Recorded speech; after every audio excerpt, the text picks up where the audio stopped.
نحمده ونصلي على رسوله الكريم اما بعد فاعوذ بالله من الشيطان الرجيم بسم الله الرحمن الرحيم ولقد آتينا لقمان الحكمة أن اشكر لله ومن يشكر فإنما يشكر لنفسه ومن كفر فإن الله غني حميد وإذ قال لقمان لابنه وهو يعظه يا بني لا تشرك بالله ان الشرك لظلم عظيم ووصينا الانسان بوالديه حملته امه وهنا على وهن وفصاله في عامين ان اشكر لي ولوالديك الي المصير وان جاهداك على ان تشرك بي ما ليس لك به علم فلا تطعهما وصاحبهما في الدنيا معروفا واتبع سبيل من اناب الی ثم الی مرجعکم فانبئکم بما کنتم تعملون صدق اللہ العظیم رب اشرح لی صدری ویسر لی امری واحلل عقدۃ من لسانی یفقہوا قولی۔ سورہ لقمان کے اس دوسرے رکوع کے بارے میں جن پر کہ ہمارے اس منتخب نصاب کا تیسرا درس مشتمل ہے، کچھ ابتدائی تمہیدی باتیں بیان ہو چکی ہیں۔ آخری بات جو بیان ہو رہی تھی اس کا ایک پہلو رہ گیا۔ حضرت لقمان کی شخصیت کے بارے میں یہ بات سامنے آ چکی کہ وہ ایک قول کے مطابق عرب بائدہ سے متعلق تھے، قوم عاد جو اوریجنل قوم عاد تھی، اس کے بادشاہوں میں سے ایک بادشاہ تھے، یا ان پر عذاب آنے کے بعد جو اہل ایمان ان میں سے کچھ چلے گئے، یمن میں آباد ہو گئے، تو وہاں جو ان کا ایک نظام بنا اس کو وہاں کے بادشاہ تھے، واللہ عالم۔ لیکن دوسری رائے جو ہے زیادہ وزنی ہے، صحابہ کرام سے جو مروی ہے، وہ یہ ہے کہ وہ سوڈان اور مصر کے درمیان نوبیا کا علاقہ، وہاں کے رہنے والے ایک شخص تھے اور سیاہ فام تھے، پیشے کے اعتبار سے بڑھئی تھے، لیکن اللہ تعالیٰ نے حکمت سے نوازا تھا، عقل سلیم، فطرت سلیمہ، یہ دو نعمتیں ملی تھی جس سے وہ بہت سے بنیادی حقائق جو ہیں فلسفے کے، ان کو انہوں نے حل کیا۔ دوسرا پہلو ان کے بارے میں یہ نوٹ کر لیجئے کہ تقریباً اجماع ہے کہ نہ وہ نبی تھے اور نہ کسی نبی کے پیروکار تھے، اس پر اجماع ہے۔ ایک شریف انسان، سلیم الفطرت انسان، نیک سرشت انسان، جس کو اللہ نے عقل سلیم بھی عطا فرمائی، نہ نبی تھے نہ کسی نبی کے پیروکار تھے۔ صرف حضرت اکرمہ کا ایک قول جو ہے، یہ شاذ قول ہے جو ملتا ہے کہ شاید وہ نبی تھے، لیکن اجماع امت جو ہے اس پر ہے کہ وہ نبی نہیں تھے، نہ نبی تھے نہ کسی نبی کے پیروکار تھے۔ اور میرے نزدیک اس رکوع کے مضامین کے اندر داخلی طور پر بڑی ناقابل تردید شہادت موجود ہے کہ نہ وہ نبی تھے نہ نبی کے امتی تھے۔ اگر نبی ہوتے تو وہ بہت سی ایسی باتوں کا تذکرہ بھی اپنے بیٹے سے کرتے کہ جو صرف وحی کے ذریعے سے معلوم ہوتی ہیں۔ وہاں پھر جنت اور دوزخ کا ذکر بھی آتا، کہیں فرشتوں کا ذکر بھی آتا، کسی کتاب کا ذکر بھی آتا جو نبی کو دی گئی ہو، کسی صحیفے کا ذکر بھی آتا۔ ان تمام چیزوں سے یہ پورا رکوع خالی ہے۔ اور اسی طریقے سے اگر کسی نبی کے پیروکار ہوتے تو وہ اپنے بیٹے کو یہ نصیحت بھی کرتے، اللہ کی بندگی کرو اور اللہ تعالیٰ کے ساتھ شرک نہ کرو اور نبی کی پیروی کرو۔ اتباع رسول اور اتباع نبی کی تلقین سے ان کی نصیحت خالی نہیں ہو سکتی تھی اگر وہ خود کسی نبی کے پیروکار ہوتے، امتی ہوتے۔ تو مجھے تو اس پر یقین ہے کہ وہ نہ نبی تھے نہ کسی نبی کے امتی تھے، بلکہ ایک سلیم الفطرت اور سلیم العقل انسان تھے۔ اب آئیے ہم لفظ بلفظ مطالعہ شروع کریں۔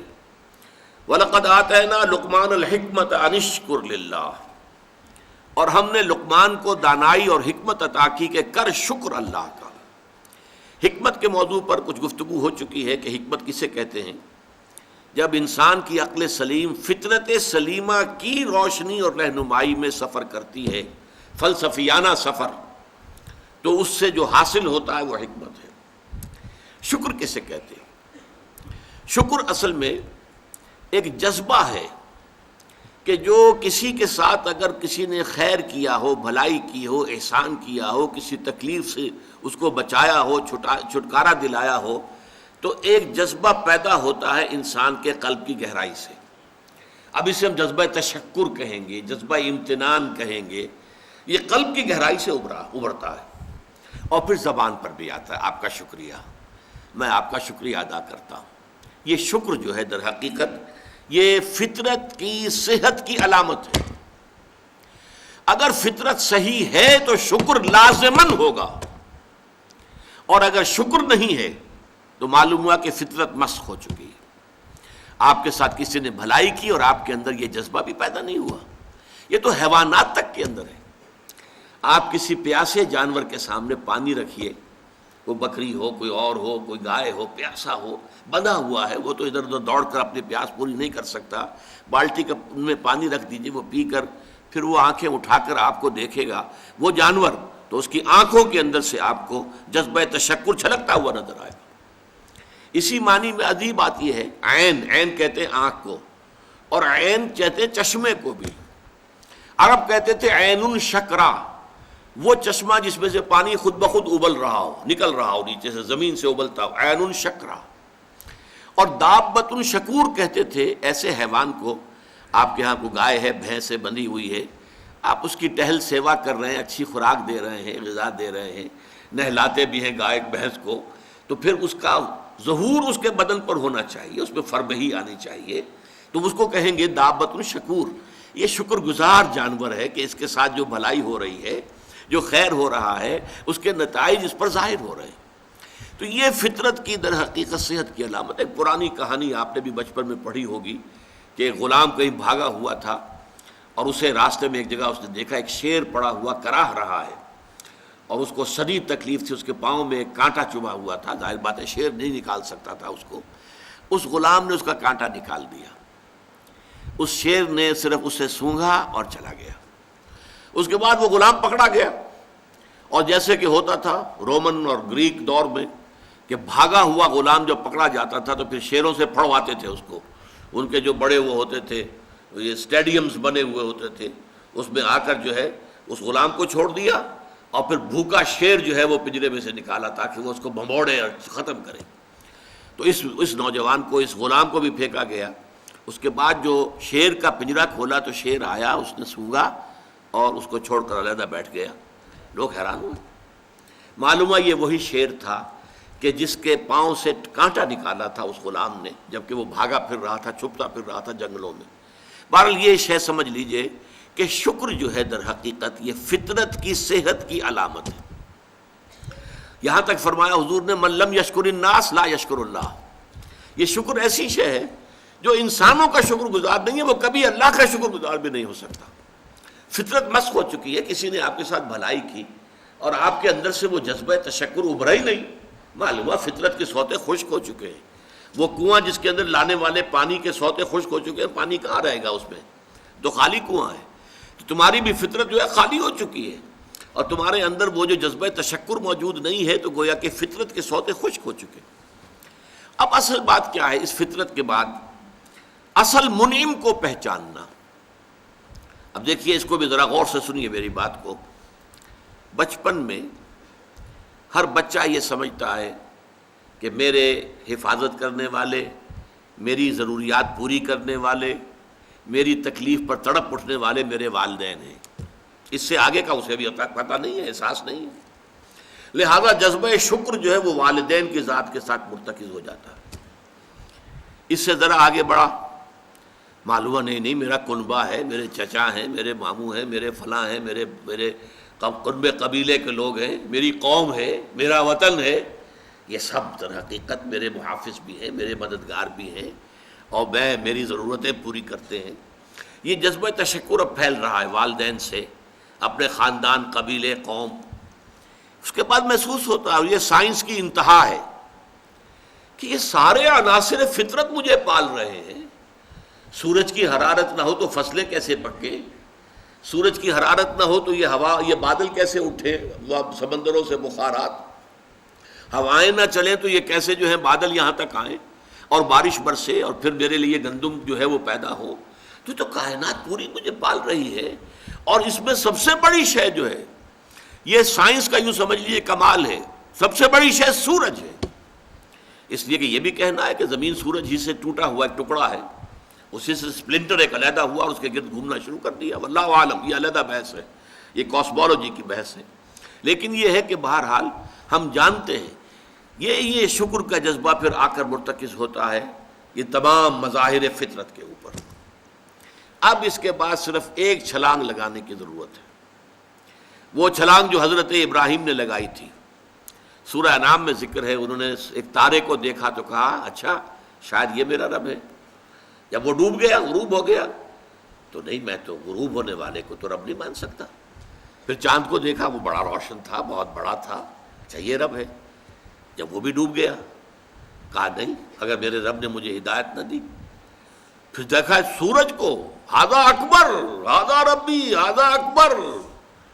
فلما افلت، پھر جب وہ بھی غروب ہو گیا تو پھر اس کے بعد جو چھلانگ لگائی انہوں نے کیا، انی وجہت وجہی للذی فطر السماوات والارض حنیفا.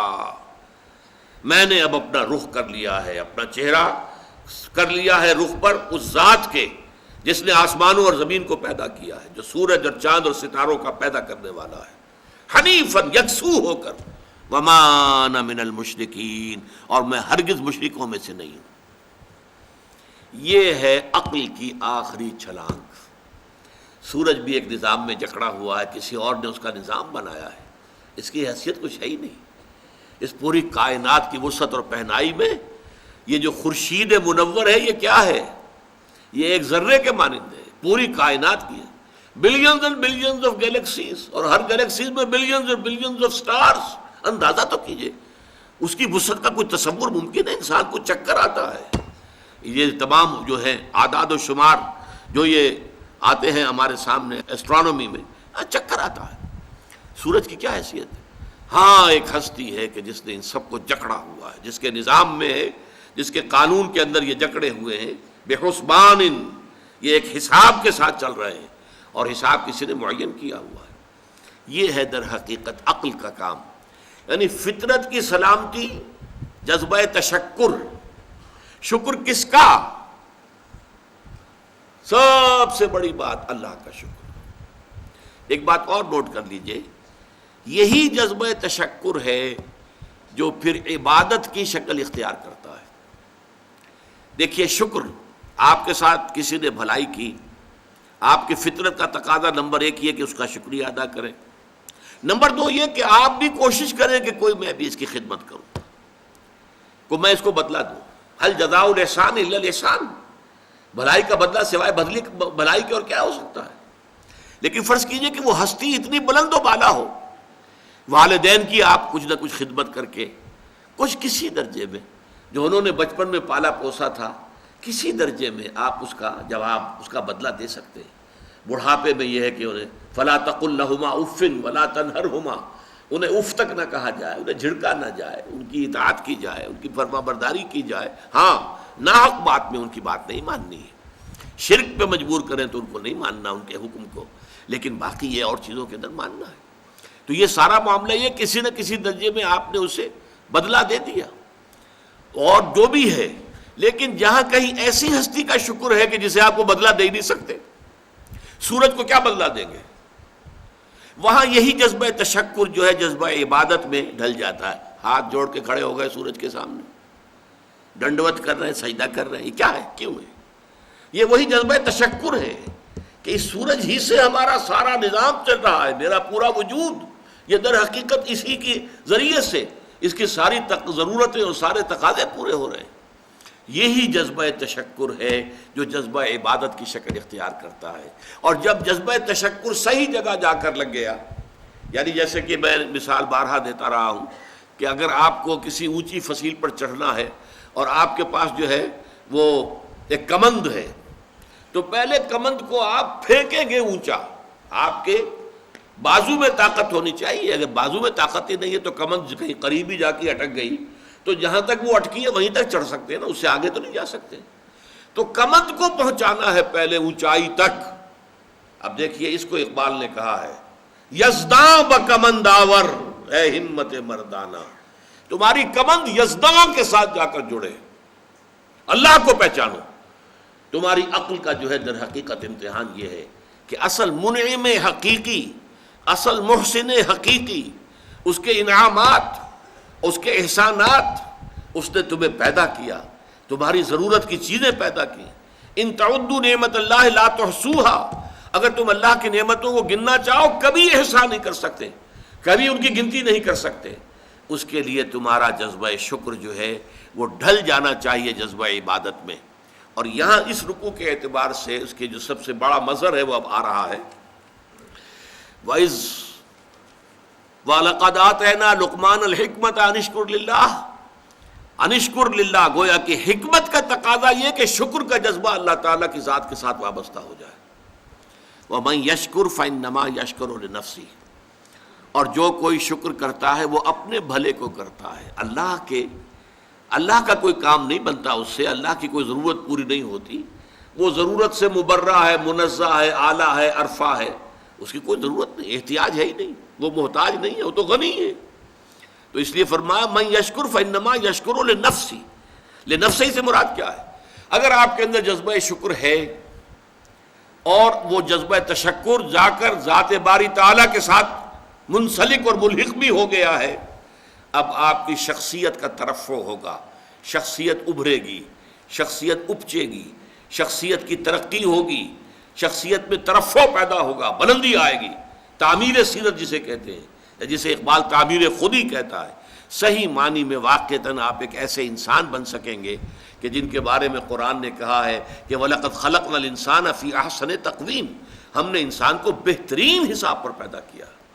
وہ انسان بننے کے لیے ضروری ہے کہ آپ کی فطرت سلیم ہو اور عقل سلیم. فطرت سلیمہ جذبہ تشکر موجود ہو، عقل سلیم اصل محسن کو پہچان لے، اصل منعم کو پہچان لے، اور یہ منسلک ہو جائے پہ جذبہ تشکر ذات باری تعالیٰ کے ساتھ. تو اس کا بھلا تمہیں کو پہنچے گا، تمہاری شخصیت کی تعمیر ہوگی، تمہاری خودی جو ہے وہ پختہ ہوگی، مضبوط ہوگی، تمہاری اپنی سیرت و کردار جو ہے اس کی نشو و نما ہوگی. وَمَنْ يَشْكُرْ فَإِنَّمَا يَشْكُرُ لِنَفْسِهِ وَمَنْ كَفَرَ، اور جو کفر کرے فَإِنَّ اللَّهَ غَنِيٌّ حَمِيدٌ، تو اللہ تو غنی ہے اور حمید ہے.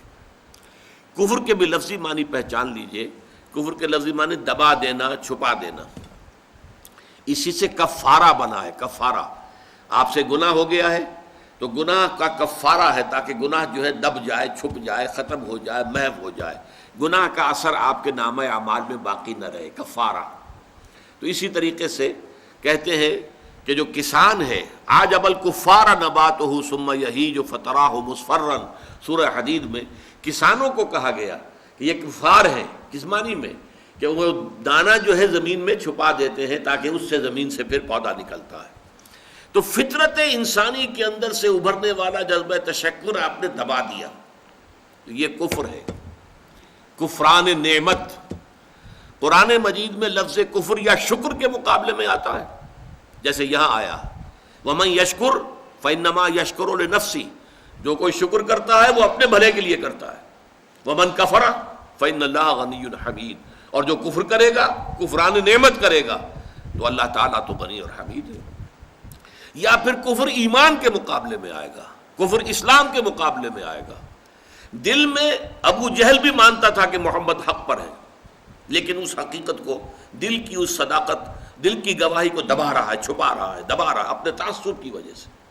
اور سب سے بڑھ کر آپ کو معلوم ہے علماء یہود کے بارے میں تو قرآن کہتا ہے یعرفونہ کما یعرفون ابناءہم، ایسے پہچانتے ہیں محمد کو صلی اللہ علیہ وسلم جیسے اپنے بیٹوں کو پہچانتے ہیں. تو یہ اندر ان کے ایمان موجود تھا، اندر جو ہے گواہی دل دے رہا تھا کہ محمد برحق ہے. یہی ہے وہ آخری رسول اور آخری نبی جن کی پیشن گوئی کی تھی موسیٰ نے بھی اور عیسیٰ نے بھی علیہم الصلاۃ والسلام. لیکن اپنے قلب و ذہن کی ان گواہیوں کو چھپایا انہوں نے. وَمَنْ أَظْلَمُ مِمَّنْ كَتَمَ شَهَادَةً عِندَهُ مِنَ اللَّهِ، ان سے بڑھ کر ظالم کون ہوگا جنہوں نے ایک گواہی جو ان کے پاس اللہ کی طرف سے تھی اسے چھپا لیا ہے. تو کفر بمانی اسلام بمقابلہ اسلام، کفر بمانی بمقابلہ ایمان. نفاق جو ہے وہ کفر ہے، نفاق بھی کفر ہے. اسلام کے مقابلے میں کافر، غیر مسلم کافر ہے. اور شکر کے مقابلے میں کفران نعمت، وہ بھی لفظ کفر سے بنا ہے.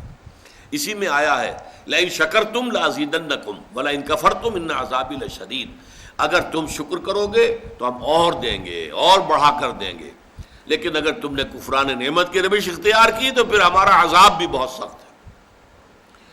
ومن کفر فإن اللہ غنی حمید، غنی جس کی کوئی احتیاج نہ ہو، بے نیاز، غنی عن العالمین، تمام جہانوں سے بے نیاز، حمید فعیل کے وزن پر، اور یہ حامد اور محمود دونوں سے ہو سکتا ہے۔ فعیل جو ہے صفت مشبہ وہ اس میں فاعل اور اس میں مفعول دونوں سے ہو سکتی ہے، یہاں مفعول سے محمود سے حمید بنا ہے۔ آپ اپنی ذات میں خود بخود ستودہ صفات، ایک خیر اور خوبی وہ ہوتی ہے جسے آپ ظاہر کریں، بیان کریں، ایک خیر اور خوبی اور حسن اور جمال اور کمال ایسا ہے کہ اسے بیان کرنے کی حاجت ہی نہیں، از خود روشن۔ آفتاب آمد، دلیل آفتاب، جب سورج طلوع ہو گیا تو وہ اپنے وجود پر خود دلیل ہے، اسے کسی دلیل سے ثابت کرنے کی ضرورت نہیں ہے۔ تو حاجت مشاطہ نیست صورت دل آرام را، بعض شکلیں اتنی خوبصورت ہوتی ہیں انہیں کسی میک اپ کی ضرورت ہی نہیں ہوتی، میک اپ سے ان کو آپ بگاڑ دیں گے۔ وہ جو فطری حسن ہوتا ہے وہ اتنا ہے کہ حاجت مشاطہ نیست، کسی بھی وہ میک اپ کرنے والے کی کوئی ضرورت ہی نہیں، اسے کسی بیوٹی پارلر میں جانے کی ضرورت ہی نہیں۔ صورت دل آرام را، جسے اللہ تعالیٰ نے صورت دل آرام دی ہوئی ہے، اسے کسی مشاطہ ان کو کہتے تھے ان عورتوں کو جو بال بناتی تھیں اور اس کو سنوارتی تھیں اور ان کے اندر کو موتی پروتی تھیں عورتوں کے بناؤ سنگھار کے لیے۔ تو اگر کوئی عورت خود حسین ہے تو اسے کسی مشاطہ کی ضرورت نہیں۔ تو اللہ تعالیٰ اتنا حسین ہے، اس کا جلال و کمال اتنا از خود ہویدہ ہے کہ اسے کسی کے حمد کی حاجت نہیں۔ یہ تو پہلی آیت ہوئی اس رکوع کی۔ اب چلیے حضرت لقمان کی نصیحت کیا تھی۔ وَإِذْ قَالَ لُقْمَانُ لِابْنِهِ وَهُوَ يَعِظُهُ يَا بُنَيَّ لَا تُشْرِكْ بِاللَّهِ إِنَّ الشِّرْكَ لَظُلْمٌ عَظِيمٌ۔ اور یاد رکھو یاد کرو جب کہ کہا تھا لقمان نے اپنے بیٹے سے یا بنیا۔ اب یا بنیا سے یہ نہ سمجھے کسی چھوٹے سے بچے کو، پرائمری جماعت کے طالب علم سے یہ باتیں ہو رہی ہیں، بلکہ یہ کہ باپ کے لیے بیٹا کتنا ہی بڑا ہو جائے وہ چھوٹا سا ہی ہوتا ہے۔ اس کو جب بھی خطاب کرے گا محبت کے ساتھ، جیسے حضرت ابراہیم نے اپنے والد کو خطاب، یا ابت، یا ابت، ابا جان، ابا جان، ابا جان، یہ سورہ مریم میں آپ پڑھتے ہیں۔ یہاں یا بنیا، یا بنیا میرے بچے، اس لیے کہ ظاہر بات ہے کہ باپ کے لیے اولاد وہ بچوں ہی کے مانند ہوتی ہے، چاہے وہ خود کتنی بڑی ہو چکی ہو۔ عام طور پر گمان یہی، اور میرا گمان غالب ہے، کہ یہ موت کے وقت کی وصیت ہے، اس لیے کہ جو شخص مالدار ہو، دولت مند ہو، وہ موت کے وقت اپنی اولاد کو وصیت کرے گا تو اپنی دولت کے بارے میں کرے گا، فلاں سے یہ لینا ہے، فلاں سے یہ لینا ہے، فلاں کا یہ معاملہ ہے، یہ ہے، وہ ہے، یہ ایسٹس ہیں۔ لیکن ایک حکیم اور دانا انسان کی اصل دولت اس کی دانائی ہے۔ جیسے اقبال نے کہا، میرے قافلے میں لٹا دے اسے، لٹا دے ٹھکانے لگا دے اسے، جو میری حکمت ہے کہ میرا نور بصیرت عام کر دے، الہی آرزو میری یہی ہے، میرا نور بصیرت عام کر دے۔ تو جو کسی حکیم انسان کو اللہ تعالیٰ نے حکمت اور دانائی عطا کی ہے، اس کی پونجی، اس کی دولت، اس کی حکمت ہی ہے، تو وہ اپنی اس حکمت کو ٹرانسفر کر رہے ہیں انتقال کے وقت اپنے بیٹے کو، اپنی اگلی نسل کو۔ وَإِذْ قَالَ لُقْمَانُ لِابْنِهِ وَهُوَ يَعِظُهُ يَا بُنَيَّ لَا تُشْرِكْ بِاللَّهِ، اے میرے بچے اللہ کے ساتھ شرک ہرگز نہ کیجو، ان الشرک لظلم عظیم، یقیناً شرک بہت بڑا ظلم ہے، بہت بڑی ناانصافی ہے۔ پہلی بات تو یہ سمجھیے کہ شرک کہتے کسے ہیں؟ شرک اللہ کی نفی نہیں ہے، بڑے اللہ کے ساتھ چھوٹے خداؤں کا اضافہ ہے، شریک کر دینا۔ وہ ابھی میں بیان کر چکا ہوں پچھلی نشست میں، گاڈز اینڈ گاڈیسز، اور وہ کیپٹل جی سے لکھے جانے والا گاڈ، اس کے ساتھ جب ان کو اٹیچ کر دیں گے یہ شرک ہے۔ مہادیو کے ساتھ دیویاں دیوتا شامل کر دیے گئے، یہ شرک ہے۔ اللہ کے ساتھ آلہہ شامل کر دیے گئے، اللہ الالہ، وہ تو ہے وہ ایک اللہ، اسے وہ بھی مانتے تھے سب کہ وہ ایک ہی اکیلا ہی ہے، لیکن یہ کہ اس کے ساتھ کوئی بیٹی بیٹے، کوئی نائبین، کوئی اس کے منہ چڑھے ہوئے مصاحبین، یہ ایڈ کر دیے گئے آلہہ کے طور پر کہ ان کی سفارش سے بیڑا پار ہو جائے گا قیامت میں۔ یہ ہے ان کا شرک۔ لا تشرک باللہ، اللہ کے ساتھ شریک نہ کیجیے، یعنی اب نوٹ کیجئے، اللہ تعالیٰ کا حق ایک لفظ میں ہے، اس کے ساتھ شرک مت کرو۔ باقی ساری باتیں اس کے تابع ہو جائیں گی۔ لیکن اس شرک کی کیا کیا شکلیں ہیں، اس کی کیسی کیسی قسمیں ہیں، یہ بڑا اہم موضوع ہے اپنی جگہ پر۔ آج اس وقت تو صرف اتنا سمجھیے، اور ظلم کے حوالے سے، ظلم عربی میں کہتے ہیں وضع الشیء فی غیر محلہ، کسی شے کو اس کے اصل مقام سے ہٹا کر کہیں اور رکھ دینا، یہ ظلم ہے، ناانصافی ہے۔ شرک میں کیا ہوتا ہے؟ دو طرفہ ظلم ہوتا ہے، یا خالق اور مخلوق۔ اللہ خالق ہے، باقی کل کائنات مخلوق ہے، انبیاء، اولیاء، ملائکہ، جنات، سب مخلوق ہیں۔ یا تو مخلوق میں سے کسی کو اٹھایا اور خالق کے ساتھ بٹھا دیا، یا خالق کو گرایا اور کسی اعتبار سے مخلوق میں سے کسی کے مشابہ کر دیا۔ یہ دونوں شکلیں ہیں شرک کی، اور دونوں بدترین ناانصافی ہیں۔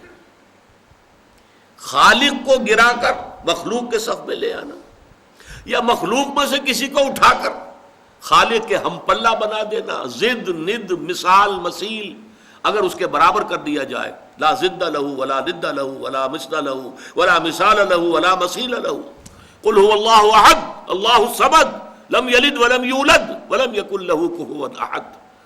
اس ہستی کے ساتھ کسی درجے میں مخلوق میں سے کسی کو کسی پہلو سے، ہمہ جہت نہیں، کسی پہلو سے بھی ہم پلہ بنا دینا اللہ کا، یہ شرک ہوگا۔ یا اللہ کو گرا کر اس کے مقام رفیع سے کسی اعتبار سے، کسی خاص پہلو سے مخلوق کی کسی صفت، مخلوق کے کسی مقام اور مرتبے کے میں لا کے شامل کر دینا، یہ ہے دونوں کے جو ظلم کی انتہائی صورتیں ہیں۔ تو فرمایا یا بنی لا تشرک باللہ ان الشرک لظلم عظیم۔ جیسے ہمارا جو دوسرا سبق تھا آیا بر، حضور نے ایک حدیث میں اس کو کوٹ کیا تھا، میں نے آپ کو بتایا تھا کہ اس میں وَآتَ الْمَالَ عَلَىٰ حُبِّهِ ذَوِي الْقُرْبَىٰ وَالْيَتَامَىٰ وَالْمَسَاكِينَ وَابْنَ السَّبِيلِ وَالسَّائِلِينَ وَفِي الرِّقَابِ۔ اس کے بعد پھر مستقل آیا وَآتَ الزَّكَاةَ، زکوٰۃ علیحدہ ہے، وہ علیحدہ ہے، اور حضور نے دلیل دی ان فی المال لحقا سوى الزکاة۔ لوگوں یہ نہ سمجھنا کہ مال میں بس زکوٰۃ دے دی تو سارا حق جو ہے ادا ہو گیا، نہیں، زکوٰۃ کے سوا بھی ہے۔ اور یہاں یہ آیت پڑھی وَآتَ الْمَالَ عَلَىٰ حُبِّهِ ذَوِي الْقُرْبَىٰ وَالْيَتَامَىٰ وَالْمَسَاكِينَ وَابْنَ السَّبِيلِ وَالسَّائِلِينَ وَفِي الرِّقَابِ وَأَقَامَ الصَّلَاةَ وَآتَى الزَّكَاةَ۔ آتا زکوٰۃ تو علیحدہ ہے۔ اسی طرح اس آیت کو بھی حضور نے کوٹ کیا۔ سورہ انعام میں ایک آیت نازل ہوئی اَيُّ الْفَرِيقَيْنِ أَحَقُّ بِالْأَمْنِ إِن كُنتُمْ تَعْلَمُونَ۔ لوگوں سوچو، مشرک اور موحد، ایک خدا کو ماننے والے اور ایک خدا کے ساتھ چھوٹے خداؤں کو ماننے والے، ان دونوں میں سے امن کا زیادہ مستحق کون ہے؟ پھر خود ہی جواب دیا اَيُّ الْفَرِيقَيْنِ أَحَقُّ بِالْأَمْنِ إِن كُنتُمْ تَعْلَمُونَ الَّذِينَ آمَنُوا وَلَمْ يَلْبِسُوا إِيمَانَهُمْ بِظُلْمٍ أُولَٰئِكَ لَهُمُ الْأَمْنُ وَهُمْ مُهْتَدُونَ۔ وہ لوگ کہ جو ایمان لائے اور انہوں نے اپنے ایمان میں کسی ظلم کی آمیزش شامل نہیں ہونے دی، وہ ہیں جن کے لیے امن ہے، اور وہی ہوں گے ہدایت یافتہ۔ صحابہ گھبرا گئے، حضور ایسا کون شخص ہوگا کہ جو کوئی ظلم نہ کرے سرے سے؟ تو معلوم ہوا کہ کوئی بھی اس معیار پر، اس پیمانے پر تو پورا نہیں اتر سکے گا۔ الذین آمنوا ولم یلبسوا ایمانہم بظلم، حضور نے فرمایا نہیں، یہاں ظلم سے مراد شرک ہے۔ اور پھر یہ آیت پڑھی وَإِذْ قَالَ لُقْمَانُ لِابْنِهِ وَهُوَ يَعِظُهُ يَا بُنَيَّ لَا تُشْرِكْ بِاللَّهِ إِنَّ الشِّرْكَ لَظُلْمٌ عَظِيمٌ۔ تو سورہ انعام کی ان آیات میں ظلم سے مراد شرک ہے۔ اب آگے چلیے، دیکھیے شکر، اس کا لازمی تقاضا ہے ادائے حقوق۔ والدین نے آپ کے ساتھ نیکی کی ہے، والدین کے ساتھ حسن سلوک ہونا چاہیے۔ اللہ آپ کا خالق ہے، مالک ہے، پروردگار ہے، اس کا شکر ادا کیجئے، زبان سے بھی ادا کیجئے الحمدللہ رب العالمین۔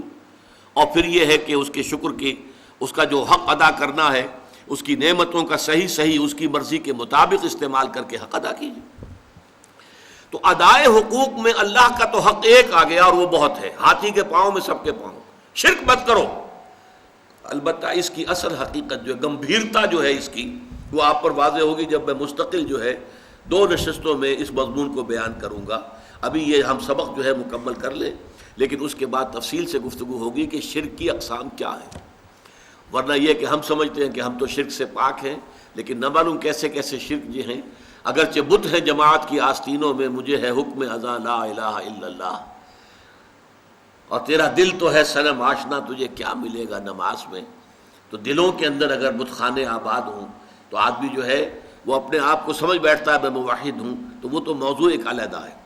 لیکن یہاں نوٹ کر لیجئے کہ اللہ کا حق بس ایک کافی ہے، اگر آپ مشرک نہیں ہیں تو اللہ کا حق ادا ہو گیا۔ چنانچہ آپ دیکھیں کہ قرآن میں حضرت ابراہیم کا جہاں ذکر آتا ہے وَمَا كَانَ مِنَ الْمُشْرِكِينَ، گویا کہ آخری سند، آخری سرٹیفکیٹ، آخری ٹیسٹیمونیل جو دی گئی کیا ہے؟ وہ مشرک نہیں تھے، ہر نوع کے شرک سے پاک اور مبرہ اور منزہ وہ ذات تھی حضرت ابراہیم علیہ السلام کی۔ اس لیے وہ امام الناس بنائے گئے، ابو الانبیاء بنائے گئے، خلیل اللہ بنائے گئے، وَاتَّخَذَ اللَّهُ إِبْرَاهِيمَ خَلِيلًا۔ لیکن اب اگلا جو حق ہے، اللہ کے بعد مخلوقات میں سب سے بڑا حق والدین کا ہے۔ اس کو اب میں وہ بات بیان کر رہا ہوں کہ اللہ تعالیٰ نے بیچ میں دخل دیا ہے۔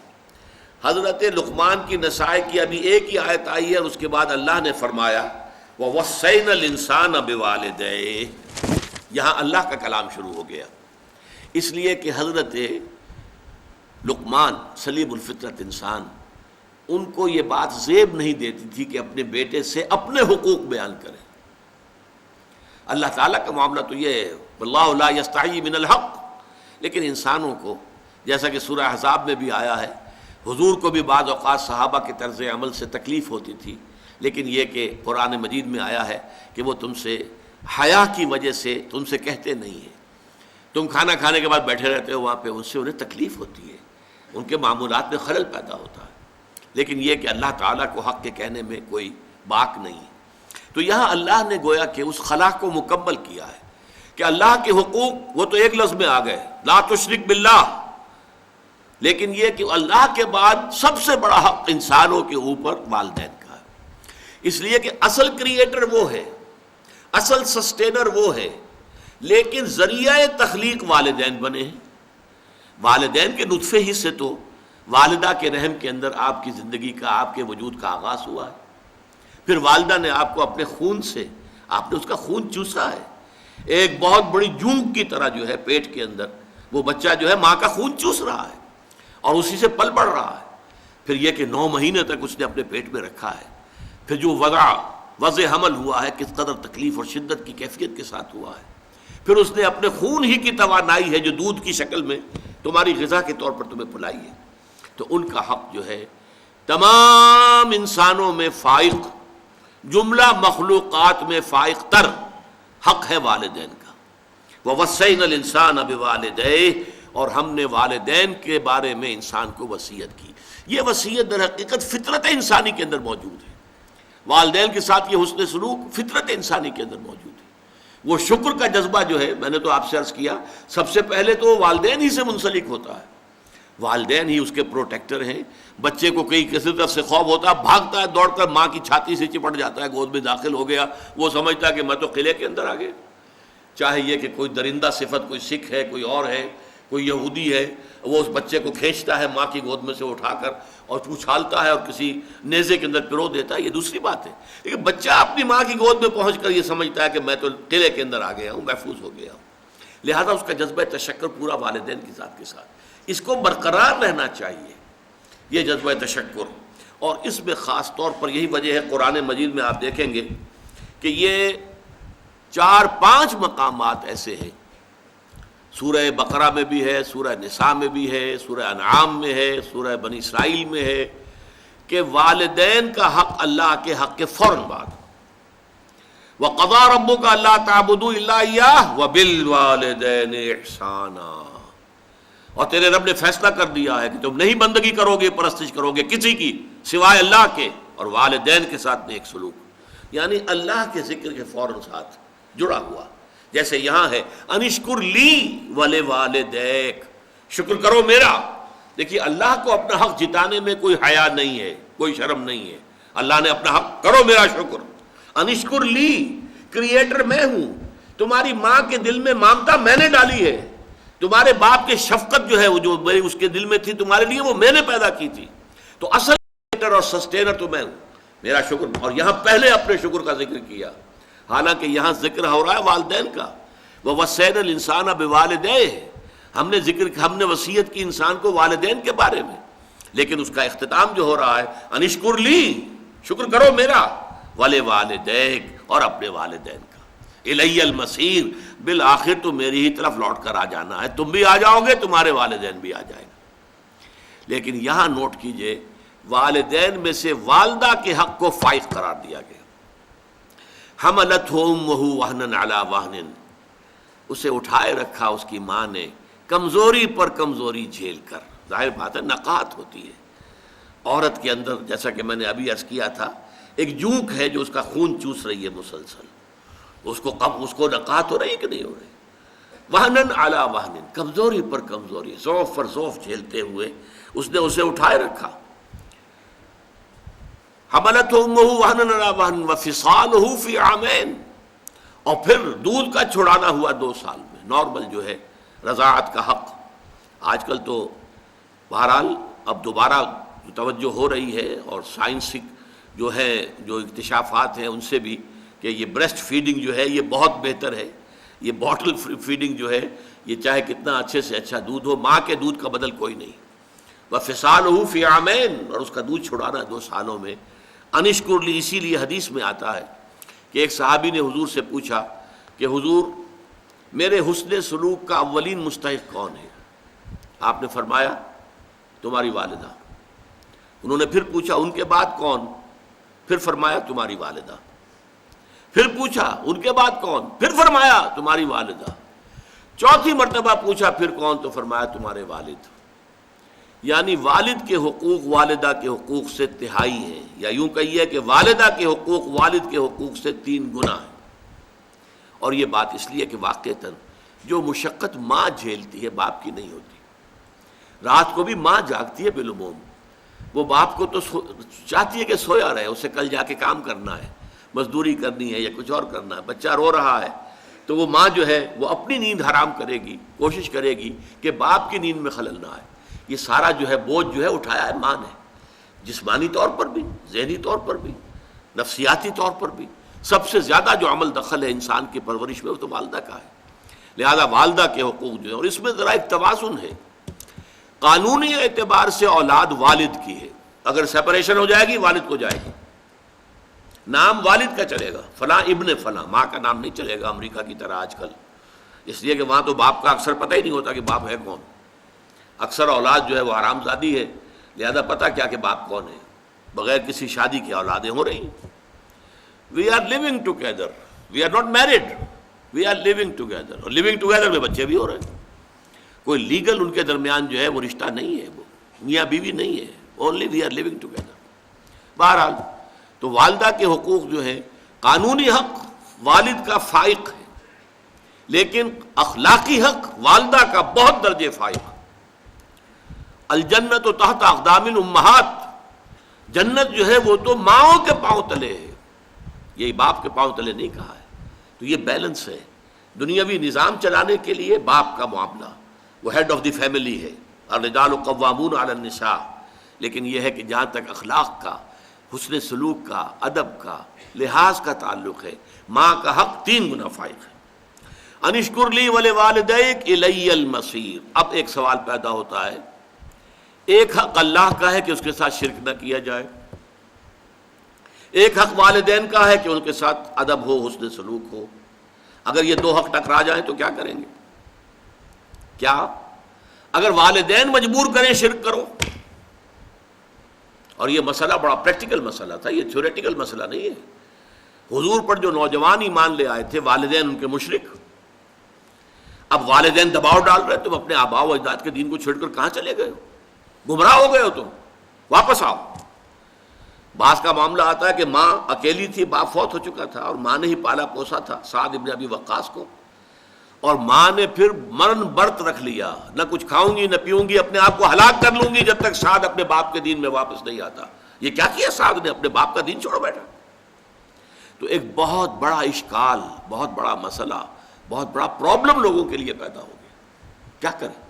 فطرت یہ کہتی ہے ماں ہے، ماں نے پالا پوسا ہے، کتنا احسان مجھ پر ہے اور اس کا حق مجھ پر کتنا ہے۔ دوسری طرف یہ کہ حق تو یہ ہے کہ اللہ کے ساتھ شرک نہیں کرنا۔ اب ٹکراؤ ہو گیا تو اس مسئلے کا عملی حل بتا دیا، وَإِن جَاهَدَاكَ عَلَىٰ أَن تُشْرِكَ بِي مَا لَيْسَ لَكَ بِهِ عِلْمٌ فَلَا تُطِعْهُمَا كُلًّا كُلًّا۔ اللہ کا حق فائق ہے والدین کے حق پر، لہذا والدین اگر اللہ کے حق پر دست اندازی کر رہے ہیں، اگر وہاں جو ہے چھاپا مار رہے ہیں، وہاں نقب لگا رہے ہیں، تو ان کی اطاعت نہیں کی جائے گی۔ فَلَا تُطِعْهُمَا، ان دونوں کی اطاعت مت کرو۔ کھلی کھلی بات، یہاں نو منسنگ آف دی ورڈز جس کو ہم کہتے ہیں، کچھ نہیں، صاف حکم، فلا تطعهما۔ لیکن اس کا یہ مطلب بھی نہیں کہ والدین کے جملہ حقوق ساقط ہو گئے، نہیں، ان کے اس حکم کو تو نہیں ماننا۔ وصاحبهما فی الدنیا معروفا، دنیا میں ان کے ساتھ بھلے طریقے سے رہو، ان پر خرچ کرو، ان کی مدد کرو، ان کی خدمت کرو، ان کی دلجوئی کرو، یہ سب کچھ کرو۔ شرک، چاہے وہ مشرک ہے، کافر ہے، لیکن ماں باپ ہے تمہارے، ماں باپ ہونے کا رشتہ رہے گا قائم، وہ ختم نہیں ہوگا۔ یہ ہے اصل میں ایک ریئلسٹک انداز، یہ نہیں کہ بس وہ ہے تو دفع کرو ان کو، جائیں وہ مریں کھپیں جان جائیں، تمہارے اوپر کوئی حق نہیں رہا، نہیں، تم پر ان کے حقوق قائم ہیں۔ صاحبہما فی الدنیا معروفا، جو بھلا انداز ہے، جس کو سب کہیں کہ ہاں یہ اچھا انداز ہے، جو انسان کا جو کلیکٹیو کانشنس ہے وہ اس کو تسلیم کرے کہ ہاں یہ اچھا انداز ہے، والدین کے ساتھ وہ انداز تمہیں لازماً اختیار کرنا ہے۔ وَاتَّبِعْ سَبِيلَ مَنْ أَنَابَ إِلَيَّ، اب یہ بہت اہم مسئلہ بیان کر دیا، پیروی کرو اس شخص کے راستے کی جس نے کہ اپنا رخ میری طرف کر لیا ہے۔ والدین کی پیروی لازم نہیں ہے، ہو سکتا ہے والدین گمراہ ہوں، والدین مشرک ہوں، تو والدین کی پیروی نہیں، والدین جہالت کی رسمیں لے کر چلے آ رہے ہیں تو والدین کی پیروی نہیں ہوگی۔ وَاتَّبِعْ سَبِيلَ مَنْ أَنَابَ إِلَيَّ، پیروی کرو اس کے راستے کی جس نے اپنا رخ میری جانب کر لیا۔ والدین کا ادب، والدین کے ساتھ حسن سلوک، یہ اپنی جگہ ہے، لیکن ایک تو اگر وہ شرک کا حکم دیں تو وہ نہیں ماننا، دوسرے اتباع ان کا نہیں ہے، پیروی ان کی نہیں ہے۔ ہاں کیا کہنے ہیں، اگر والدین خود جو ہیں اللہ کے مسلم اور مومن بندے ہوں تو کیا کہنے، نور علی نور، ان کی پیروی کیجیے۔ اگر حضرت شاہ ولی اللہ دہلوی کے بیٹے ہوں، وہ کیوں نہیں پیروی کریں گے اپنے باپ کے راستے کی؟ اگر احمد سرہندی رحمۃ اللہ علیہ کے 4 بیٹے تھے، وہ کیوں نہیں پیروی کریں گے اپنے باپ کے راستے کی؟ یہ تو نور علی نور ہے۔ لیکن اگر والدین غلط راستے پر چلے ہیں، وہ گمراہی کے راستے پر چلتے رہے ہیں، ان کے بڑے آباء و اجداد نے کوئی غلط رسمیں اور ریتیں شروع کر دی تھی اور وہ ان کی پابندی کر رہے ہیں، تو ان کی پیروی کرنا تم پر لازم نہیں ہے۔ پیروی کرو اس کی، وَاتَّبِعْ سَبِيلَ مَنْ أَنَابَ إِلَيَّ، جس نے میری طرف اپنا رخ کر لیا ہے۔ ثُمَّ إِلَيَّ مَرْجِعُكُمْ، پھر میری ہی طرف تم سب کو لوٹ کر آنا ہے۔ فَأُنَبِّئُكُم بِمَا كُنتُمْ تَعْمَلُونَ، پھر میں تمہیں جتلا دوں گا ایک ایک کر کے کہ تم کیا کرتے رہے ہو۔ یہ ہے درمیان میں کہ جو حضرت لقمان کی نصائح کے شروع ہونے کے بعد اللہ تعالیٰ کی طرف سے والدین کے حقوق کے ضمن میں، اور پھر اگر اللہ اور والدین کے حقوق آپس میں ٹکرا جائیں تو مسئلہ کیا ہوگا، اس کا حل کر دیا گیا۔ اس کے بعد بقیہ 4 آیات میں پھر حضرت لقمان کی نصیحتیں بیان ہوئی ہیں، وہ انشاءاللہ تعالیٰ اب اگلی نشست میں پڑھیں گے۔ اقول قولی ھذا واستغفر اللہ لی ولکم ولسائر المسلمین والمسلمات۔